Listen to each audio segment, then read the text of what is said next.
আচ্ছা সবাই, আজকে আমরা ঢুকতে চলেছি ইতিহাসের সবচেয়ে বড় এবং মজার একটা অধ্যায়, দ্বিতীয় বিশ্বযুদ্ধ। 1939 সালে শুরু হয়েছিল আর 1945 সালের মধ্যে পুরো বিশ্ব বদলে যায়। আর সবকিছুর পিছনে ছিল একটা মানুষ, অ্যাডলফ হিটলার। সে ইউরোপ দখলের স্বপ্ন দেখেছিল, কিন্তু কি হলো, সে চূড়ান্তভাবে ব্যর্থ হয়। কিন্তু কেন, কি এমন হলো? চলো দেখি কিভাবে হিটলার প্রায় পুরো ইউরোপ জয় করেও সবকিছু শেষে হারালো। চ্যাপ্টার 1, হিটলারের বিরাট স্বপ্ন। ধরো 1939 সাল, হিটলারের মাথায় ইউরোপ দখলের বিরাট পরিকল্পনা। সে শুরু করলো পোল্যান্ড আক্রমণ করে।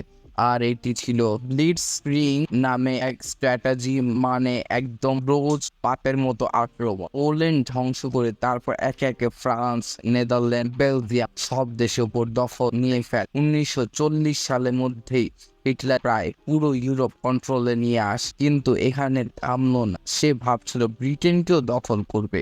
কিন্তু এরপর যা হলো তা একবারেই ফিরিয়ে। চ্যাপ্টার 2, ব্রিটেন আক্রমণ ব্যর্থতা, প্রথম বড় ধাক্কা। তাহলে হিটলার ব্রিটেন দখল করার জন্য অপারেশন সি লায়ন নামে একটা বিরাট প্ল্যান করে। সে ভেবেছিল ইংলিশ চ্যানেল পাড়ি দিয়ে ব্রিটেন ও নেওয়া যাবে, কিন্তু ব্রিটেনের রয়্যাল এয়ার ফোর্স RAF ওদের প্ল্যান ধূলিসাৎ করে দিল। ব্যাটল অফ ব্রিডিয়ান এ ব্রিটিশরা হিটলার অনেক প্লেন উড়িয়ে দেয়। এটা ছিল হিটলার প্রথম বড় ধরনের পরাজয়।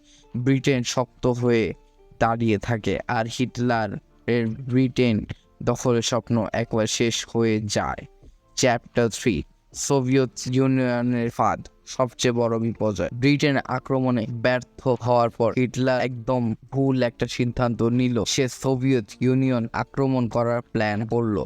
1941 সালে শুরু হলো অপারেশন বারবারোসা। আর প্রথমে মনে হচ্ছিল হিটলার জিতেই যাবে, তারা দ্রুত সোভিয়েত মাটির অনেকটা দখল করে নেয়। কিন্তু সমস্যা হলো শীতকাল।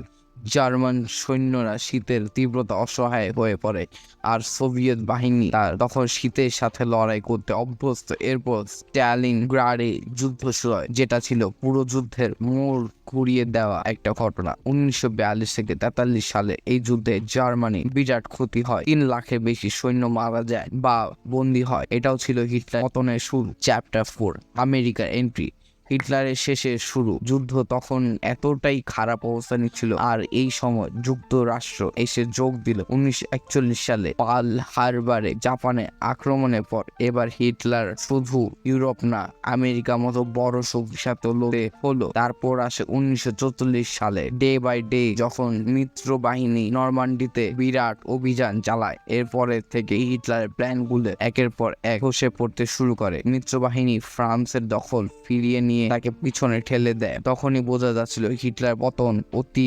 সন্নিকটে। চ্যাপ্টার 5, হিটলারের শেষ সময় সম্পূর্ণ পতন। 1945 সালে শুরুর দিকেই পরিষ্কার হয়ে যায় হিটলারের দিন শেষ। সোভিয়েত বাহিনী পূর্ব দিক থেকে আর মিত্র বাহিনী পশ্চিম দিক থেকে জার্মানির দিকে এগিয়ে আসে। বার্লিন ঘিরে ফেলা হয় আর হিটলার নিজেকে আটকে নেয় বাসকারে। শেষ পর্যন্ত 30 এপ্রিল 1945 সালে হিটলার আত্মহত্যা করে।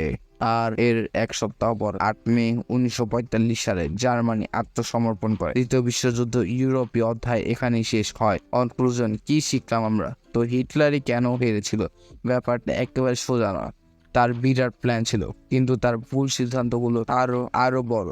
ব্রিটেনের এয়ার ফোর্সকে সে ছোট করে দেখেছিল, সোভিয়েতের ছোট শীতের পরিস্থিতিকে সে গুরুত্ব দেয়নি। আর যখন আমেরিকা যোগ দেয় তখন তার জন্য সব শেষ হয়ে গেছিল। হিটলারের এই পরাজয় শুধু তার সাম্রাজ্যের পতন নয়, বরং আমাদের জন্য একটা বিরাট শিক্ষা, যে কখনো নিজের শত্রুপক্ষকে ছোট করে দেখো না, তাদের প্রত্যেকটা মুভমেন্টকে বড় করে দেখো এবং বুঝো। তো আসসালামু আলাইকুম, আজকে এখানেই বিদায় নিচ্ছি। ভিডিওটা ভালো লাগলে লাইক করো আর সতর্ক থাকো।